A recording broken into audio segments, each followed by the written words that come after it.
Meu amigo e amiga, sejam bem-vindos ao nosso Portal do José, iniciando mais um encontro nesses tempos repletos de muitas interrogações e também repleto de muita indignação. E eu trarei aqui algumas informações jurídicas para que a gente entenda melhor como alguns passos se darão até a condenação final dessa ORCRIM comandada pela figura do maior criminoso que nós já tivemos na face do nosso país. Agora, toda a lógica jurídica, toda a interpretação racional que a comunidade jurídica do campo racional tem feito não afasta a dose de grande indignação que nós todos ficamos ao ver ontem acompanhar o voto do ministro Fux, que entrou para o Guinness Book como o voto mais longo da história jurídica do planeta, né? Nunca se viu um voto demorar 13 horas. E foi um voto que foi uma espécie de aberração humana, ou como se diz no direito, né, uma teratologia jurídica. A teratologia tem muito mais aplicação no campo da medicina para explicar algumas aberrações, algumas monstruosidades, né, do ponto de vista científico, algumas deformidades monstruosas que algumas criaturas possam vir a ter. E essa teratologia se aplicou ontem no voto do Fux. E muitas pessoas não conseguiam sequer identificar o que estavam sentindo, porque nem aquele sentimento que a gente tem quando uma pessoa está passando uma vergonha muito grande e a gente se projeta para aquela situação e diz assim: eu estou sentindo vergonha alheia. Não se aplicava ao caso do Fux, porque o caso não era de se ter uma vergonha, ele não estava, de um ponto de vista assim, muito amplo, passando uma vergonha. Nós ficamos com vergonha da espécie humana, de ver uma criatura fazer aquilo que ele fez. Não é vergonha por ele, porque ele provavelmente não se sentiu envergonhado. Ele provavelmente se sentiu absolutamente empoderado para fazer as coisas que ele fez. E o Fux, ele entrou para a história, porque ele já está na história, como alguém que jamais vai afastar a pecha de ter se comportado de uma maneira absolutamente suspeita. E essa suspeição, ela é absolutamente legítima e racional, porque não se explica de modo algum como ele se contrapôs de uma forma tão contundente à avalanche de provas. Seria a mesma interrogação ou questionamento que alguém poderia fazer de um advogado de Adolf Hitler, por exemplo. Alguém negar tudo, ter um comportamento negacionista do que fez Hitler durante a Segunda Guerra Mundial. E mesmo alguém que faça ou pudesse fazer esse papel, ainda ficaria com algumas léguas de distância do comportamento de Fuchs, porque ele radicalizou muito. Na Alemanha nazista, havia muitas pessoas que acreditavam que, de fato, o seu Führer, né, ele era inocente, que, enfim, ele estava fazendo coisas boas, né? Então, isso é uma coisa extremamente chocante. O Fux, no seu voto de ontem, ele tentou desconstituir tudo aquilo que nós vimos, todas as provas que foram juntadas. O que ele fez? Ele, para justificar que não houve organização criminosa, que não houve crime, que não havia provas suficientes, ele pegou o todo e deu uma fatiada. Ele fez o contrário do que tinha feito o ministro Alexandre de Moraes e a Procuradoria-Geral da República, que mostrou que todos os atos criminosos estavam concatenados para um propósito final. Então, o que ele fez? Ele fatiou como se fosse um bovino, uma vaca, ele cortou, fez vários bifes e depois gritou, né, na frente de todos, faça mu, vaquinha, faça mu. Aí, como a vaca cortada em bifes não faz mu, aí ele mostrava para todas as pessoas, estão vendo? Isso aí não é uma vaquinha, isso ela não fez mu, então foi mais ou menos isso que ele fez. E foi um voto carregado de muita indignação, porque ele fez coro ao negacionismo aqui do nosso país, no momento em que o Brasil está passando por um ataque de uma potência estrangeira que está questionando exatamente coisas que o Supremo Tribunal Federal está fazendo. E aí é o seguinte, o Fux levantou uma única sílaba para falar do Supremo Tribunal Federal enquanto guardião da Constituição, guardião da soberania do nosso país? Não, absolutamente nada. Ele deu voz trazendo recortes de revistas ou matérias publicadas, né, em jornais por aí, que o Brasil está passando por um processo de decadência democrática. E esse processo de decadência democrática que ele mostrou, que ele pegou na revista lá, enfim. Tem mais a ver com a destruição da nossa democracia, que foi patrocinada por aquele que ele estava dizendo que não tinha nada a ver com a história. E foi chocante para a comunidade jurídica, e aí cria-se essa suspeição absoluta, porque é o seguinte, do ponto de vista da racionalidade, do ponto de vista do direito, não se explica o voto de Fux. E confrontado o voto dele ontem com a história da vida dele, o voto é completamente incoerente, há um choque também. Então, é legítimo que se tenha uma suspeição. O que aconteceu fora desse processo, fora dos autos, para que o Fux tivesse esse tipo de comportamento? E essa suspeição, olha, dificilmente a gente vai ter ela elucidada, mas vai ficar essa suspeição para todo o sempre. Bom, eu vou conversar com vocês sobre alguns detalhes técnicos daqui para frente, logo mais eu vou acompanhar aqui com vocês também o voto da ministra Carmen Lúcia, há muitas expectativas também sobre esse voto, mas eu não posso me esquecer de convidar você que chegou agora ao nosso portal para, em primeiro lugar, você não se esquecer de se inscrever aqui conosco. Conheça também os nossos outros vídeos, se você gostar, compartilhe, recomende, nunca se esqueça do seu joinha, seu comentário e, se puder, prestigie também nosso clube de membros, que ontem deu uma crescida muito bacana, muita gente acompanhou a nossa sessão aqui de retransmissão da TV Justiça, onde eu fiz aqui comentários em tempo real aqui com vocês. Enfim, foi muito legal. Muito obrigado a você que passou, você que ficou só para prestigiar aqui o nosso portal. Olha, um grande abraço para você. Enfim, foi uma jornada, né? Enfim, então não se esqueça também de votar no nosso portal aqui para a premiação do IBEST e vamos seguir em frente aqui, lembrando que temos também o nosso novo clube de membros. Vou sempre colocar no primeiro comentário aqui do nosso portal, né?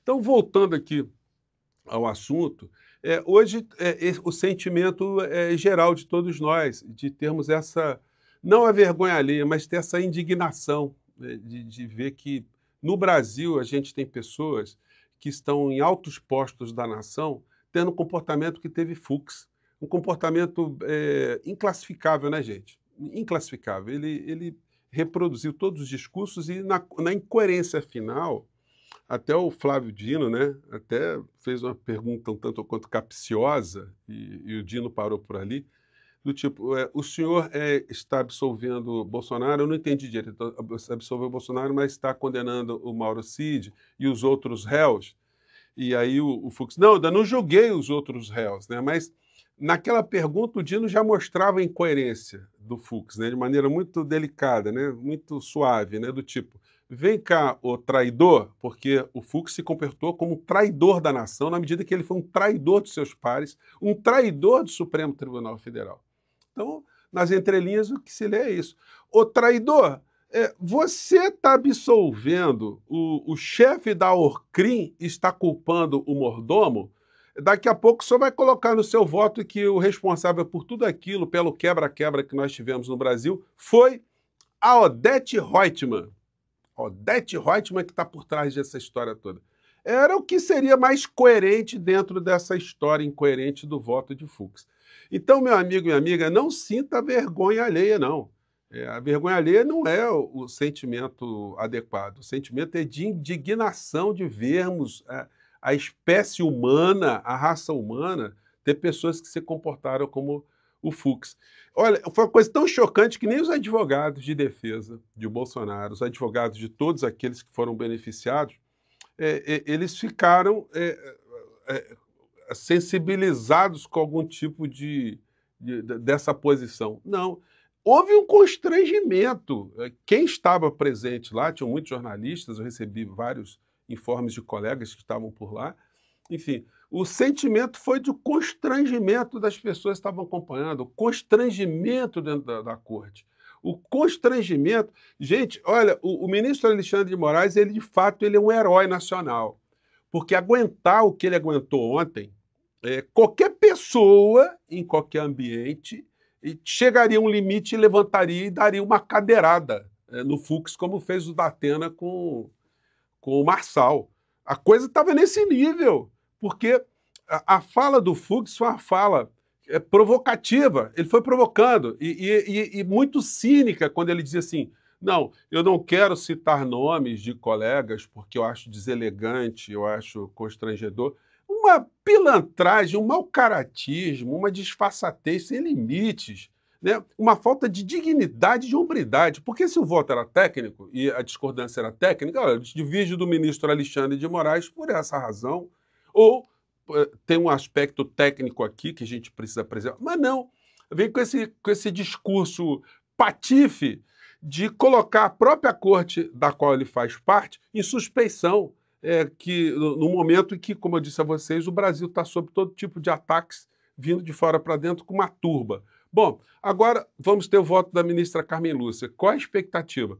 Ela vai entrar de sola, vai dar voadora no Fux? Eu acho que não. Eu acho que ela vai dar um voto técnico, ela vai falar muito nas entrelinhas, porque não tem como ela entrar num combate direto ao Fux, que foi uma coisa muito abjeta. É como se ela desse um mergulho no lamaçal. E ela não vai fazer isso. Acredito que não vai fazer isso. O momento não. Se ela demonstrar ali algum tipo de indignação pessoal, realmente a coisa dá uma desandada geral.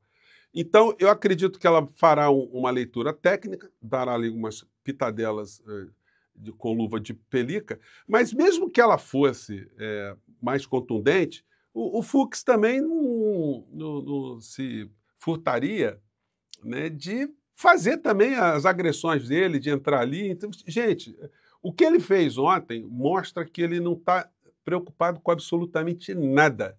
Ele está com uma espécie de garantia, né, como se ele tivesse feito tudo aquilo que ele fez, mas com uma blindagem, aquela coisa de ter feito uma coisa aterrorizante, mas com a sensação que nada o atingirá. E foi dormir tranquilo. Agora, ele não vai jamais escapar da suspeição do comportamento dele. Como eu disse a vocês, extremamente legítimo, né? Bom, algumas coisas aqui que eu não posso esquecer aqui das análises que eu fiz ontem com vocês sobre aspectos técnicos, né? Bom, agora, se a ministra Carmen Lúcia fizer aquilo que a racionalidade está orientando, ou seja, ela condenar todos os réus, como fez o ministro Alexandre de Moraes e o Flávio Dino, e depois o Zanin acompanhar na mesma direção, não restará à defesa dos réus possibilidade de fazer algum tipo de recurso.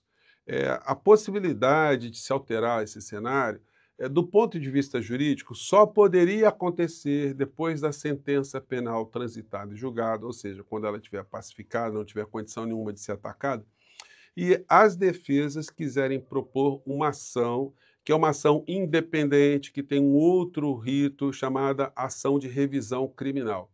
Mas essa ação revisional, ação revisória, ela só tem espaço se acontece algum fato novo, algum fato extraordinário, algum fato incontestável. E aí se propõe uma nova ação para desconstituir a sentença penal anterior. Só que aí a gente entra num campo de especulação que envolve política também. Porque o cálculo que algumas pessoas estão fazendo é de que a extrema-direita, a direita, o bolsonarismo, eles vão fazer de tudo para ganhar as eleições em 2026, e ganhando as eleições em 2026 com uma ampla maioria no Senado Federal, que eles possam criar constrangimentos adicionais ao Supremo Tribunal Federal, revertendo decisões também, né? A composição do Supremo Tribunal Federal, ela vai ter alguma alteração de 2028 até 2030, porque 3 ministros vão se aposentar. O primeiro deles será o Fux em 2028. A Carmen Lúcia irá se aposentar também, agora o outro eu não estou lembrado. São 3 ministros que vão se aposentar.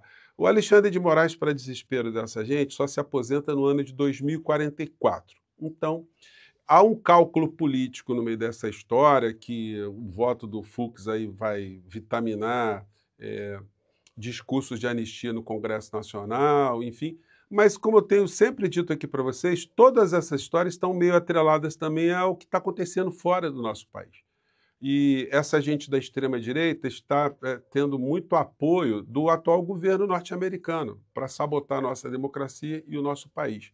Mas se eles entrarem, como estão entrando numa corrosão e num abismo muito grande, de uma forma mais rápida do que a vã filosofia poderia imaginar, os daqui, os golpistas daqui, ficam completamente desprotegidos também e ficam esvaziados também. Isso vai exigir de todos nós, do campo político, do governo federal, do presidente Lula, um envolvimento cada vez maior na disputa dessas discussões políticas,